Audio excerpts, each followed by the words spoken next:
Gemini nano banana দিয়ে image generate করার পর ওটাতে যে ওয়াটারমার্কটি রয়েছে সেটি রিমুভ করে ফেলুন মাত্র কয়েক ক্লিকে একটি টুলস ইউজ করে। তো যে টুলসটি আমি ইউজ করি এটার জন্য সেটা হচ্ছে Gemini nano banana watermark remover. এটির লিঙ্ক আমি আপনাদেরকে কমেন্টে দিয়ে দেবো। তো এটি করার জন্য আপনাকে জাস্ট ইমেজটি ডাউনলোড করে নিতে হবে। ইমেজটি ডাউনলোড করার পর আপনাকে ওই টুলসে গিয়ে এখানে জাস্ট আপলোড করে দিতে হবে। আপলোড হয়ে গেলে আপনি দেখতে পাচ্ছেন সেকেন্ডের মধ্যে কাজটি হয়ে গেছে। আপনার আপলোড করা ইমেজে দেখতে পাচ্ছেন এখানে ওয়াটারমার্কটা রয়েছে, কিন্তু এখানে যে রিমুভ করার পর যে প্রিভিউ সেটাতে কোনো ওয়াটারমার্ক নেই, এমনকি এখানে কোনো ব্লারিনেসটাও নেই। তো এরপর জাস্ট আপনি ফুল কোয়ালিটিতে এখানে ডাউনলোড বাটনে ক্লিক করে ডাউনলোড করে নিতে পারবেন।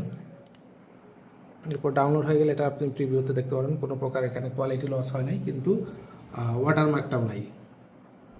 তো এরকম আরও ভিডিও দেখতে চাইলে আমাকে কমেন্টে জানাবেন, এবং অবশ্যই আরও জানাবেন যদি এই টাইপের ইমেজ আপনি ন্যানো ব্যানানা দিয়ে কীভাবে জেনারেট করতে হয় সেটা শিখতে চান, তাহলে আমি আপনাদের জন্য আরেকটি ভিডিও করে দেবো।